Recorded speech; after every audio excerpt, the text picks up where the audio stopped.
Ouça agora Que Papo é Este? Opinião e análise da professora Ana Lúcia, coordenadora da Auditoria Cidadã da Dívida Pública, Seção Goiás.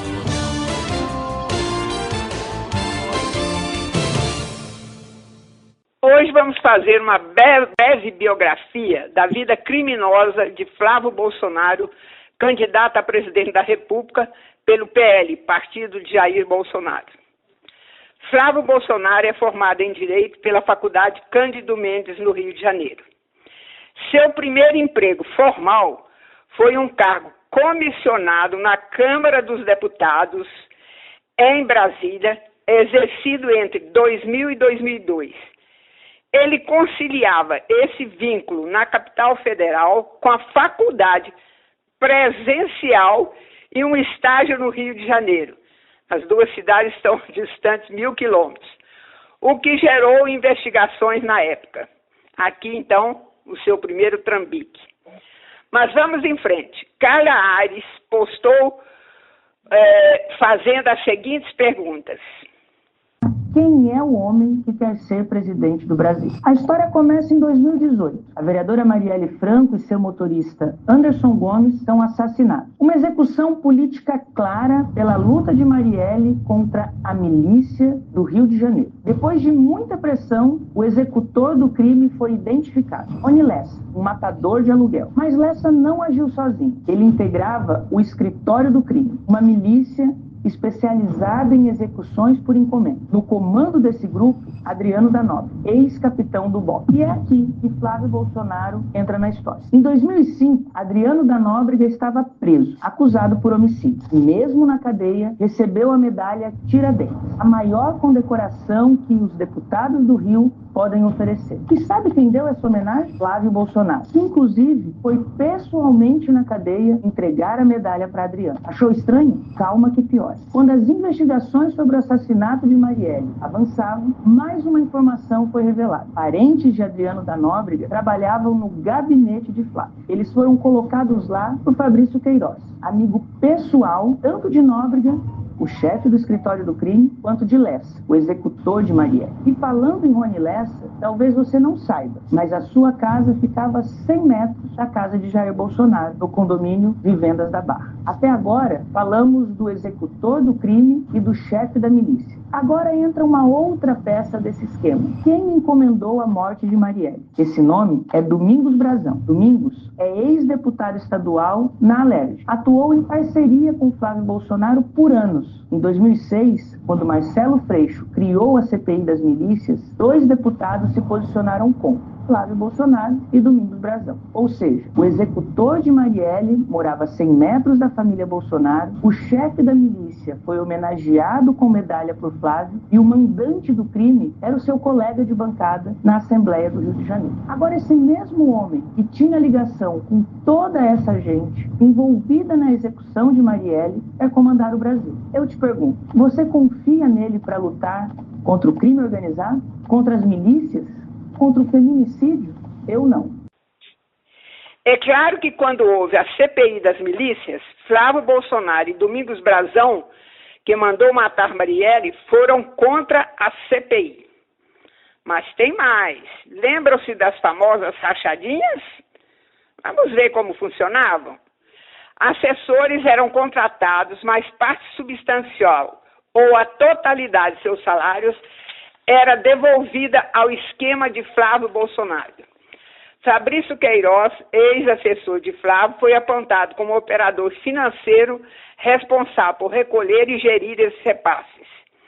Relatórios do Conselho de Controle de Atividades Financeiras, o COAF, identificaram nas movimentações de cerca de 1.200.000 na conta de Queiroz, incluindo depósitos e saques em dinheiro vivo. Registros indicaram que Queiroz pagou contas pessoais, como mensalidades escolares e planos de saúde da família Bolsonaro, de Flávio Bolsonaro, utilizando dinheiro em espécie. E tem mais, outro trambique.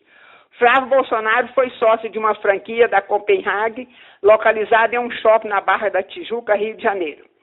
O Ministério Público do Rio de Janeiro apontou que a loja funcionava como um meio para esquentar dinheiro vivo desviado do salário de assessores do então deputado estadual. Na época, Flávio era deputado estadual no Rio de Janeiro. Entre 2015 e 2018, a franquia registrou mais de 1.500 depósitos fracionados em dinheiro vivo, totalizando cerca de 1.600.000. Esses depósitos apresentavam valores repetidos e eram feitos em datas que coincidiam com o recolhimento de repasses de funcionários. Flávio Bolsonaro e seus familiares negociaram, imagine, 107 imóveis desde os anos de 1990. Desse total, o Ministério Público identificou que o senador comprou 19 imóveis entre 2010 e 2017. São 14 apartamentos e 23 salas comerciais em Copacabana, Botafogo, Barra da Tijuca e Jacarepaguá, no Rio de Janeiro. Notavelmente, o clã Bolsonaro chamou a atenção por adquirir 51 desses bens de toda a família utilizando dinheiro vivo. Além de Rony Lessa e Adriano da Nóbrega, Flávio Bolsonaro tem como grandes aliados no Rio de Janeiro Rodrigo Bacelar, ex-presidente da Assembleia Legislativa, preso por envolvimento com o Comando Vermelho. Rodrigo Carracena, ex-secretário de Esportes, e Gutenberg Fonseca, secretário de Defesa do Consumidor, e o famoso vereador T.H. Joias, que inclusive foi cassado, todos envolvidos com o Comando Vermelho. Além dessa vida criminosa, é um senador que não trabalha. Durante mais de 7 anos em que está como senador, teve apenas um projeto de lei aprovado.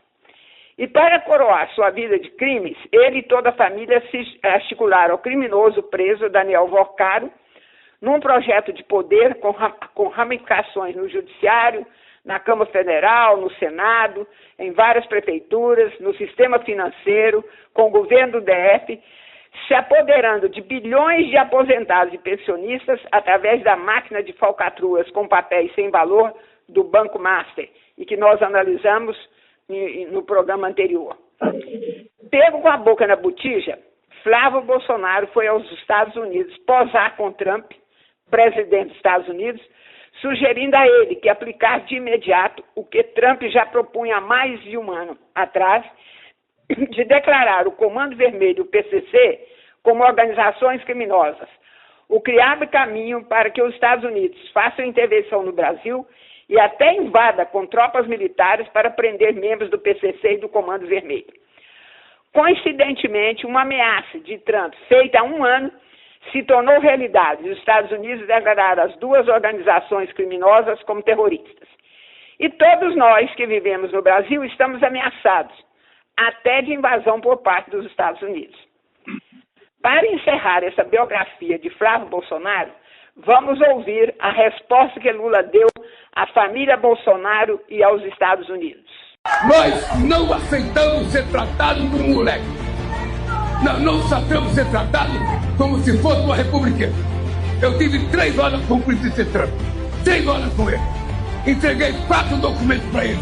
Um deles era um combate ao crime organizado. Seu Marco Rubio não estava lá. Possivelmente porque ele estivesse preparado para ajudar um filho de um bolsonarista que é candidato à eleição aqui nesse país, que não tem vergonha na cara de trair a nossa pátria e nos Estados Unidos pedir intervenção americana no Brasil. Se ele fosse pedir intervenção para prender miliciano, eles ficavam presos lá. Essa é a verdade. Eu entreguei um documento para o Trump. O Brasil está disposto a trabalhar para combater o crime organizado. E vamos começar pelo seu estado de Delaware, que tem lavagem de dinheiro de brasileiro. Vamos começar por aí. Vamos começar por entregar o Ramagem, que está condenado a 16 anos e está escondido lá. Vamos começar entregando o maior contrabandista de combustível desse país, o Cláudio Magno, o Ricardo Magno, quer combater o crime organizado. Me entregue os nossos que estão lá nos Estados Unidos. Então, não brinquem com a soberania desse país, não brinquem com a nossa democracia, não duvidem das coisas que nós fazemos aqui nesse país. Se quiserem combater o crime organizado, não precisa pedir ajuda para ninguém. Aprove a PEC da segurança pública que está no Senado. Aprove a PEC da segurança pública. Aprove a PEC que no mês seguinte terá o Ministério da Segurança Pública dentro do país. Porque eu não vou criar um Ministério de enfeite para a gente combater o crime organizado aqui. E se o Trump quiser ajuda, nós vamos ajudá-lo a combater o crime organizado dentro dos Estados Unidos também. É assim que sai.